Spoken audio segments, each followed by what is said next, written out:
냄새가 잘 안 느껴진다고요? 이건 단순한 나이 탓만이 아닐 수 있습니다. 특히 파킨슨병에서는 손 떨림보다 먼저 후각이 떨어지는 경우가 더 많습니다.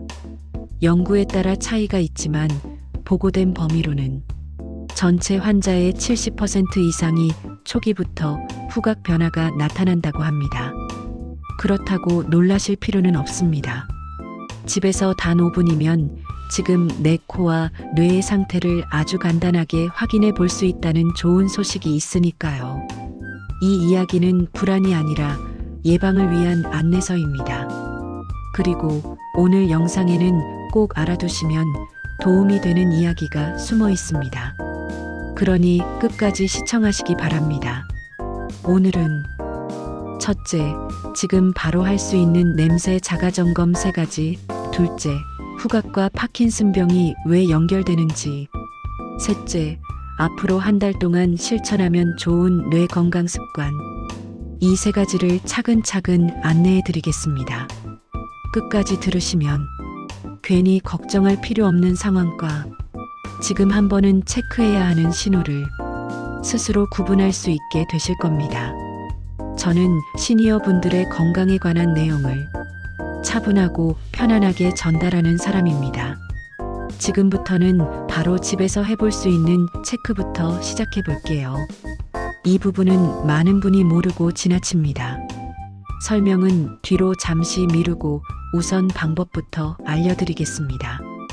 옆에 메모지가 있으시면 좋고 없으셔도 마음속으로 체크만 해보셔도 됩니다. 지금부터 말씀드리는 3가지를 예 또는 아니오로만 표시해 보세요. 첫 번째는 냄새 체크입니다. 집안에서 쉽게 구할 수 있는 커피, 된장찌개, 샴푸 같은 냄새 3가지를 떠올려 보세요. 하나씩 코에 가까이 가져가면서 스스로에게 물어보는 겁니다. 예전보다 약하게 느껴지진 않나? 코에 아주 가까이 가져가야 겨우 느껴지는 건 아닌가? 만약 강한 냄새인데도 잘 모르겠다는 느낌이 든다면 마음속에 조용히 동그라미 하나만 표시해 두세요. 이게 병이라는 뜻이 아니라 조금 더 살펴보자는 표시일 뿐입니다. 두 번째는 움직임 변화 체크입니다. 최근 6개월을 떠올려 보세요. 연구마다 차이가 있지만 6개월 안의 변화는 비교적 의미 있는 신호로 봅니다. 예전보다 걸음을 떼는데 시간이 걸린다. 팔을 흔드는 폭이 줄었다. 발을 조금 끄는 느낌이 든다. 이 중 2가지 이상이 해당된다면 역시 표시만 해두세요. 세 번째는 손과 글씨 체크입니다. 편안히 앉아서 손을 무릎 위에 올려두었을 때 이유 없이 한쪽 손이 떨리는지 또는 글씨를 쓸 때 예전보다 작아지고 빽빽해지는지 특히 끝으로 갈수록 더 작아지는 느낌이 있는지도 떠올려 보세요. 예전과 조금 다른 것 같다 싶으면 표시해 두시면 됩니다. 여기가 핵심입니다. 냄새, 걸음, 손과 글씨. 이 3가지 중에서 2개 이상 겹친다면 나이 탓이겠지라고 넘기지 마시고 조금 더 관심을 가져보시는 것이 좋습니다. 하지만 다시 한번 강조드립니다. 이 체크에서 해당되는 부분이 있다고 해서 나는 파킨슨병이다라고 단정하시면 안 됩니다. 그건 전문가만 할 수 있는 진단이고 지금 우리가 하는 것은 진단이 아니라 내 몸을 조금 더 자세히 들여다보는 과정입니다. 혹시 이 이야기가 부모님이나 친구가 떠오른다면 영상 끝까지 함께 보시면 더 큰 도움이 될 겁니다. 이제부터는 왜 이런 체크가 필요한지 쉽게 설명드릴게요. 이 부분은 많은 분이 모르고 지나칩니다. 파킨슨병은 우리 몸을 부드럽게 움직이게 해주는 뇌 시스템이 서서히 힘이 빠지는 병이라고 보시면 됩니다. 우리 뇌에는 도파민이라는 물질을 만드는 작은 세포들이 있는데 이 도파민은 움직임을 조용히 조절하는 역할을 합니다. 온몸의 근육이 하나의 큰 오케스트라라고 생각해 보세요. 팔, 다리, 손가락, 표정 근육까지 모두 함께 연주를 합니다. 여기서 도파민은 천천히 멈춤, 시작 같은 지휘를 내리는 지휘자입니다.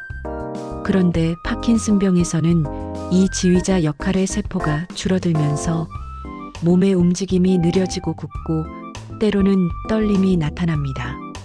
여기까지 들으면 흔히 알고 있는 이야기일 수 있습니다. 그런데 잘 모르시는 중요한 부분이 있습니다. 이 변화가 뇌 깊은 곳에서만 일어나는 것이 아니라 냄새를 느끼는 신경에서도 먼저 나타나는 경우가 있다는 점입니다. 코 안쪽의 후각신경은 뇌와 바로 연결되어 있습니다. 현관과 거실이 짧은 복도로 이어지듯 냄새 신호는 코에서 곧바로 뇌로 전달됩니다. 그래서 어떤 분들은 손 떨림보다 먼저 예전보다 냄새가 옅다는 변화를 먼저 느끼는 겁니다. 물론 다른 이유들도 많습니다. 감기, 비염, 축농증, 흡연, 약물 복용, 단순한 노화 등 후각을 떨어뜨리는 원인은 여러 가지입니다. 그래서 의학에서는 후각 저하가 있으면 파킨슨병이다라고 하지 않습니다.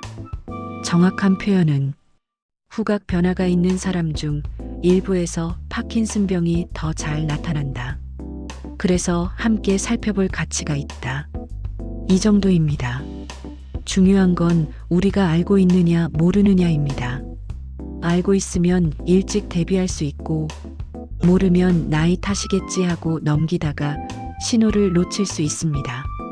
그래서 오늘 이야기는 불안이 아니라 내 몸의 변화를 조금 더 일찍 알아차리기 위한 안내서라고 생각해 주세요.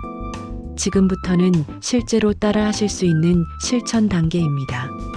일상에서 바로 적용할 수 있도록 시간대별로 계획을 정리해 드리겠습니다. 오늘 당장 할 수 있는 건 3가지입니다. 첫째, 나만의 기준 냄새를 정하세요. 매일 반복해서 맡을 수 있는 커피, 된장, 치약, 샴푸, 비누 중 하나면 충분합니다. 오늘 날짜와 함께 냄새 잘 느껴짐 이렇게 한 줄만 적어두세요. 내일, 모레, 일주일 뒤 변화가 느껴질 때마다 오늘은 조금 약하게 느껴짐이라고만 적어두면 됩니다. 둘째, 한 달 동안 걸음과 손의 변화를 관찰하세요. 발을 끄는 느낌, 팔 흔드는 폭이 줄어듦, 이유 없는 손 떨림. 그런 날이 있다면 달력에 별표 하나만 찍어두면 됩니다. 셋째, 가족과 단 한 번이라도 이 이야기를 나눠보세요. 요즘 냄새가 약한 것 같은데 당신이 보기엔 어떠냐? 가족의 시선은 본인이 느끼지 못하는 변화를 더 잘 잡아냅니다. 그 다음 단계는 한 달 뒤 기록을 모아보는 것입니다. 만약 한 달 동안 냄새가 잘 안 느껴진 날이 거의 없었다면 걱정하지 않으셔도 좋습니다. 반대로 냄새 변화가 계속 반복되고 손떨림이나 걸음 변화 표시도 함께 있다면 그때는 가까운 신경과나 노인질환 전문의에게 상담받아 보는 것이 좋습니다. 중요한 건 병명을 듣기 위해 가는 것이 아니라 지금의 상태를 전문가 시선으로 점검받기 위한 것입니다. 여기서 하나의 사례를 들려드리겠습니다. 70을 넘긴 한 어르신이 예전엔 김치 익는 냄새만 맡아도 딱 알아맞혔는데 이젠 코에 가져가야 냄새가 나는 것 같다고 하셨습니다. 농담처럼 들렸지만 그분의 걸음과 글씨에도 변화가 있었습니다. 가족이 한 번만 물어나 보자고 해서 병원을 찾았고 지금 당장 큰 문제는 아니지만 지켜볼 변화가 있다는 설명을 들으셨습니다. 그분이 나중에 이렇게 말씀하셨습니다. 괜히 검사받았나 싶었는데 지금은 마음이 편해요. 내 몸이 왜 이런지 알고 나니 불안이 줄었어요. 정확히 모르기 때문에 생기는 불안이 사실은 더 괴로울 때가 있습니다. 냄새 하나, 걸음 하나, 글씨 하나를 나이 때문이겠지 하고 넘기지 않고 여기에 뇌의 신호가 있는 건 아닐까 하고 한 번만 바라보는 것. 이것만으로도 우리는 이미 큰 걸음을 내딛고 있는 겁니다. 이제 전체 내용을 차분히 정리해 보겠습니다. 첫째, 후각 변화는 단순 노화일 때가 많지만 일부에서는 파킨슨병과 관련된 신호일 수 있습니다. 둘째, 냄새만 보는 것이 아니라 걸음, 손떨림, 글씨, 표정을 함께 봐야 조금 더 정확하게 판단할 수 있습니다. 셋째, 집에서 할 수 있는 간단한 방법들만으로도 지켜봐도 되는 신호와 한번 상담이 필요한 신호를 스스로 구분할 수 있습니다.